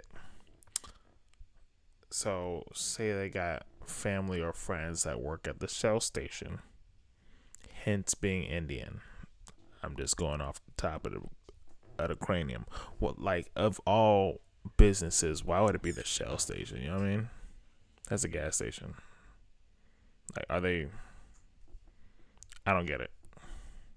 Where they're being investigated. The information on those checks contain the types of details that are very suitable towards data brokers. Data brokers sell your information to scammers and anyone else who may want to target you. Your full name, email, home address, health records, your relatives, it's all out there.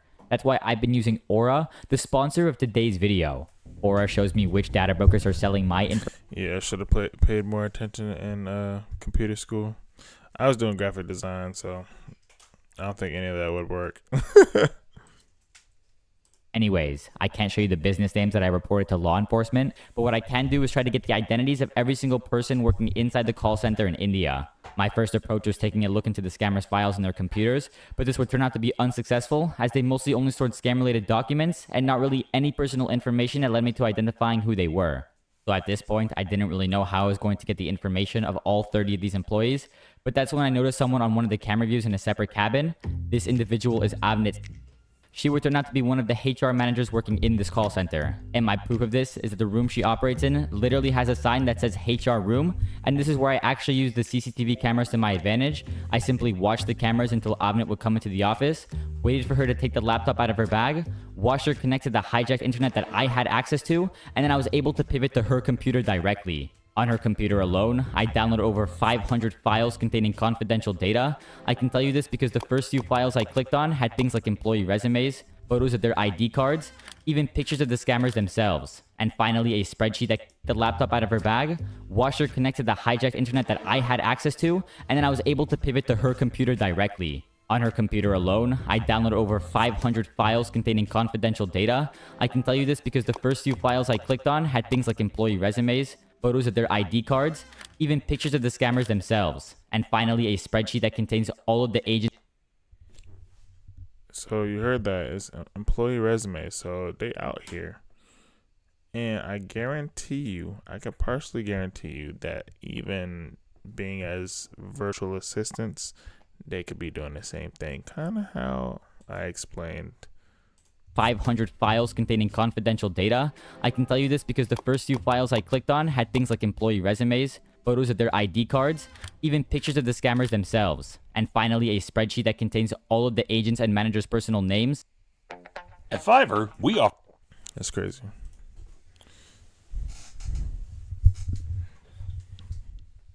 Said, is it shell or shell? Like a fake. Oh, okay. I understand. Like a shell of something rather than like Shell gas station. Listen, that was the first thing that came to mind, but I think that's also really good. Like a shell of something. In Ohio and Michigan, most of it, if not all, gas stations are owned by Indian or Arabic people. Sheesh. And the exact location of where they live. This is a big leak into the company's employee data, and the reason the HR manager would store the scammer's ID photos on her computer was because these scammers don't use traditional keys to enter the call center, but rather access cards. Here I can see the HR manager using the portal to request a new access card for one of the agents. It says she's using an account owned by someone with the name of Bekuchat, and we can see a company name on the left side that reads Sky Sailor Ventures Private Limited. And if I do a quick Google search of that company, the first thing that comes up is a scammer.info post that was created back in November of 2021. The information listed on that post were things like the director's names of the company, Bekuchat Rora and Rajat Sharma. And where have I seen those names before? Well, I saw it 10 seconds ago on the HR manager's laptop when she logged into the portal to submit the access card. And at this point, I already found public records of these two scam fraudsters registering Sky Sailor Ventures Private Limited back in 2019. This would turn out to be the real Indian company. So here I could confirm that Rajat and Bekuchat were running a scam call center in Punjab, India. This dude been doing a whole month's worth of deep dive into this scammer facility. Shout out to him. And if you still don't believe me, I went and found Rajat's LinkedIn account, which showed me a photo of how he looks like. And what do you know? The HR manager has a photo of someone on her hard drive that looks very similar to the profile picture on LinkedIn. It's not HR, it's HR. This is Rajat. Now it was time for me to pivot my access to the people who actually manage all of the finances and bookkeeping. Okay, so these agents, when they reach the finale of their scam, they open up their remote LAN chatting tool and pass the victim information over to someone by the name of Chavi. I'm pretty sure this guy manages all of the financial data in this call center. Let's put his name onto Google and see what comes up. Okay, so I see a LinkedIn profile. Let's click on this. Chavi. Yeah, that's definitely our guy. Look at that photo. Okay, yeah, he's the operations manager. We definitely need to access his computer. So after a couple of days of me just waiting and waiting, I finally got access to his computer. I won't tell you how I hacked this computer since I want to use the same methods in the future, but I pretty much got the keys to all of the financial information that you could imagine. I'll talk more about that in a second, but I realized I didn't even need to gather more information on Chavi because when I downloaded those 500 files worth of confidential employee data off of the HR manager's computer, I got all of his info in the process. I have his personal information sheet, his Indian identity card or Aadhaar card, and multiple snapshots including this very clear photo that matches up perfectly with his ID card and his personal LinkedIn page. Finally, it was now time to extract all of the data on his computer, and let me tell you now, this guy had access to everything. I could see the payment databases, the Stripe accounts, and even the scammers creating the invoices on PayPal that they would directly send to their scam victims. Of course, if the scammers were already dumb enough to let me see all of this, surely they would be dumb enough to not set passwords on their confidential spreadsheets, right? Well, let's find out. Okay. You said he sounds Filipino. This guy's good. Yeah, I know. He's doing his thing. Shout out to him. Let's open this. Ah, dang. Looks like we can't access their master tracking spreadsheet. Oh wait, I suppose if I have access to their internal cameras, I could just watch them type the passwords to the spreadsheets live on CCTV. If only it was that easy though. Actually, it was that easy because I exported over 250 clear text passwords from the scammers' their computers. This gave me direct access to all of these accounts, and the first thing Yeah, because not even just watching the CCTV, you can have a tracker where it tracks the keystrokes, like which buttons and like the cadence and down to like the seconds of each button being pressed. Is crazy. I did was log into these accounts and silently export all of the transactions that had been initiated on Stripe and PayPal. That's when I noticed these scammers are even dumber than I originally thought. Rajat, one of the directors and key players of this operation, used his real name, phone number, and personal email address to set up this fraudulent PayPal. This guy, who thinks he's tough with his call center and illegal scams, put his real name on this PayPal. Congratulations, you played yourself. This allowed me to trace the scam payments right back to his Indian bank account. Finally, I gained access to their simple invoice page, which revealed how much money they have stolen between the years of 2021 and 20... I just don't get how people can feel okay taking others, elderlies especially. I know. This world is going to in a handbasket. Looks to be that way because we got a lot of crappy people out there, but we have a lot of great people as well. So it's just all it takes is one to sour up a batch of good apples. 2024. Each month, these scammers on average steal around $100,000, and in a time span of just 1 year, they steal over $1.1 million. If we do the math of how much money they have stolen over the course of 3 years, it would be exactly $2,785,728 just from US and Canada. Wow. That's insane. That isn't, and that's USD, I guarantee you. Like, how much is that translated over? Oh my goodness. So if I had all of this information, what else was I missing? Well, I still had no idea where the scam call center was located. I had access to 2 outside angles on the CCTV that gave me a look into the entrance of the call center. On one of those views, I could see a security booth and a little road. But this scam call center has Wi-Fi in and outside of the building. And by using the names of the wireless network... See, this is who James Bond would use to be like, all right, Jarvis... or Iron Man, be like, all right, Jarvis, I need the full schematics of this building and all its weapons so we can get out safely and get the hostage. You know what I'm saying? As well as their strengths relative to the scammers' computers, we can precisely determine where the scam call center is located. And when I put those coordinates into Google Earth, I get zoomed into this location in Mohali, Punjab. So when you enter Street View, you can see Villa Verde, Residential Tower, Cork City. And then this text over here is too blurry for me to read. And then some more Cork City, and then the atrium Cork City. So I thought this security booth right here was the same one. But if we actually compare it to the one on the CCTV, they're actually just completely different. So at the beginning, I thought this building on the right was the actual scam call center, but it's not. So the actual location of the scam call center is towards the back of the building. So if we do a quick zoom in, we can see on the left side over here, that's the security booth. So let's take a look at the CCTV, and that's the same.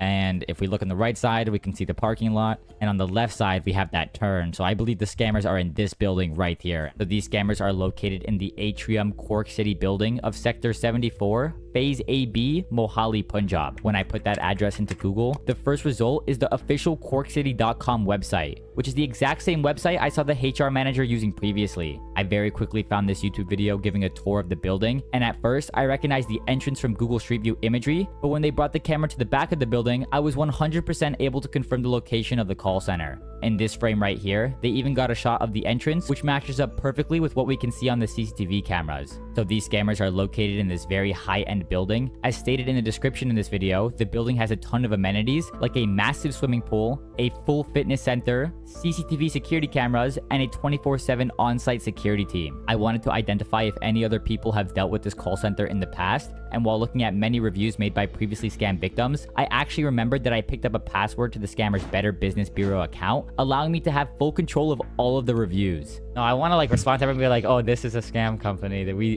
do. Yes, we actually. Very sorry. Want your money back? Go to your bank and ask for a chargeback. I'll actually give you the director's name while I'm at it. Yeah. Here's his personal phone number. Here you go. So that's exactly what I did. I replied to all of the people agreeing with their statements and even confirming that they are indeed a scam company. And at this point, that is hilarious. That is the way to get back. Come on now. Shout out to him.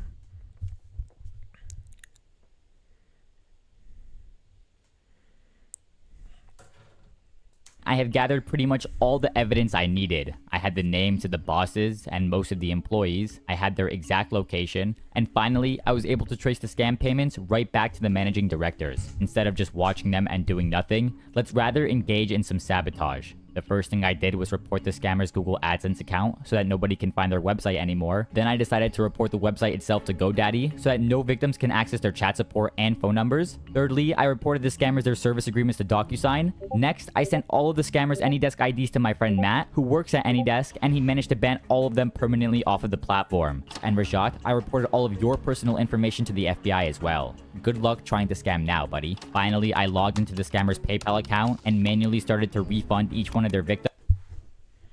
He's doing more than like the actual police, anybody else, everybody else. Oh my gosh. This is awesome. I like this. Of course, this process would take way too long, so I reported their fraudulent accounts to PayPal themselves, who then responded by banning their PayPal account. No more direct debit payments for them. In late December of 2023, the scammers actually removed the CCTV cameras off of the main network that I had access to, ultimately killing my visual view into this call center. But the scammers forgot about one critical thing. I could watch them through the laptop webcams. Well, kind of. These scammers actually taped up most of the laptop webcams in this call center, so I unfortunately wasn't able to call any of the scammers directly looking at their face, but maybe I can confront them from a different angle. No one really uses this computer right here, and the closest people sitting next to this computer are these guys, so let's give these scammers a scare by revealing their true identities on a phone call. Yeah, you speak to one of my superiors, okay? Hold on. Okay, let me speak to him. Yes, how may I help you? Yeah, so I bet I can actually guess your name. Yeah. My name is... Sanjeev. Your name is Sanjeev, and your friend next to you is wearing a brown shirt. So, Sanjeev, why are you scamming people, Sanjeev? What? Yeah, your name is Sanjeev. No. Yeah, your name is Sanjeev. No. Yeah, you know Chavi Goy. You know Chavi and Rajat. You know Rajat? Rajat? No. Yeah, Avnit. The fact that he's denying it after telling him is crazy, because then that makes you seem more guilty, because why would you be denying something that you have no recollection of? Like, no, I didn't do that. No. Like, that's the only thing that the guy could say. Nothing else. The HR manager. So Sanjeev, let's talk for a bit. You know I can see you right now. Wave at the camera. You see the CCTV camera. You see the cameras right above you? No, look up at the CCTV, Sanjeev. Sanjeev, look at the CCTV. Look at the CCTV. Yeah, God's plan. He's doing God's work, for sure. TV, Sanjeev. No, man, you are wrong. No, I'm wrong? So you're running scams, right, Sanjeev? You're running scams?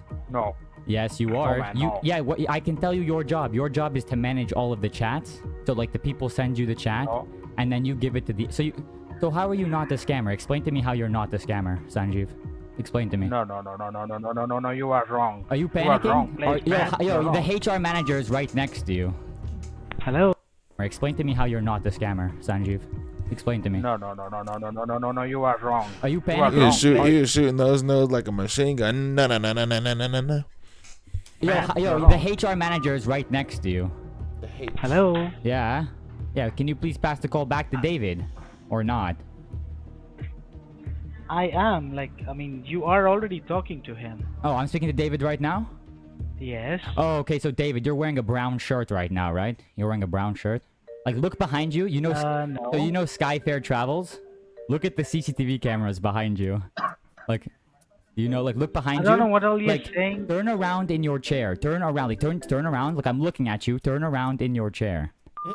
No, bro. Turn around. Oh, he's getting someone. He's getting someone right now, I think. At this point, Sanjeev, the scammer that I just confronted, decided it would be a good idea to tell the boss Rajat what just happened earlier. This is amazing. I love it. Every bit of it. Get him. Our manager conveniently left her computer in Rajat's personal cabin, which allowed me to grab this webcam footage. गड़बड़ हो गई है sir camera किसी के control में है परमिंदर ने बात की फिर उसने बोला कि फेक है मैंने ली call you are Sanjeev I know you manage all chat फिर परमिंदर को बोला उसने कि तूने ब्राउन शर्ट डाली हुई है हाँ और आपका नाम भी ले रहा था राजा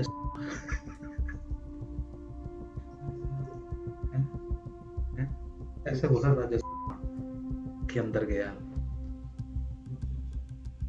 ये अपना बंदा होगा कि कोई है कोई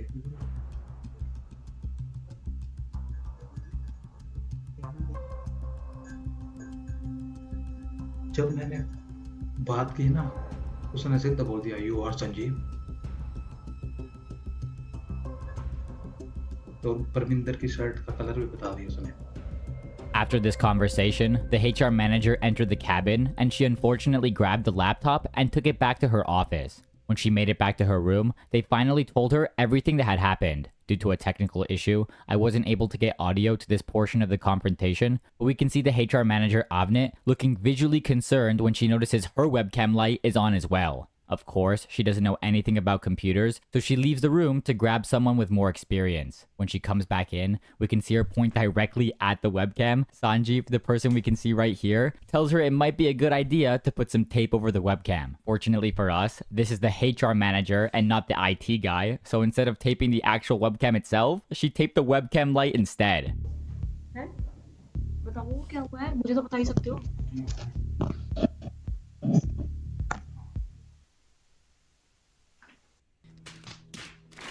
As for the main room, got him. Everyone was sort of in a panic mode, with a ton of people looking pretty concerned. Here we can see Chavi, the operations manager, holding a piece of tape and then pointing straight at the webcam. I assume you can guess what's coming next. मेरे system क्या बोलते हैं इसमें ना sir ने बोला कि इसको शट डाउन नहीं करना एक बार से अच्छा सिर्फ टेपिंग करनी है ना कैमरे की एकदम कैमरा कवर कर अच्छा ठीक है ये तो वैसे इसमें पता ही नहीं होता मैं भी सोच रही थी इसको किसी दिन कवर करने का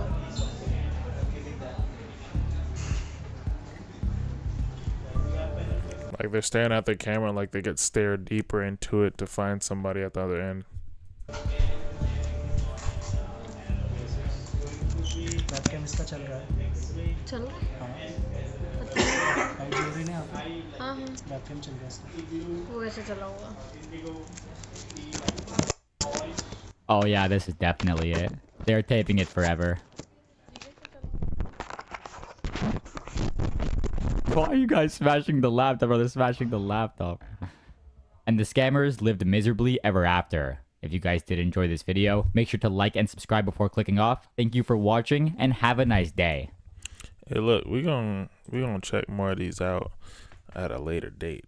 That was pretty dope. I like these. I'm glad that the first video that we watched was shitty, because then we would have never stumbled upon that one, right? But yeah, this is a nice little short stream, you know what I'm saying? We're gonna get back at it tomorrow. tomorrow. I appreciate everybody that stopped by. Love each and every one of y'all. Hopefully you guys have a wonderful rest of your night. But yeah. You guys have a wonderful night. Thank you.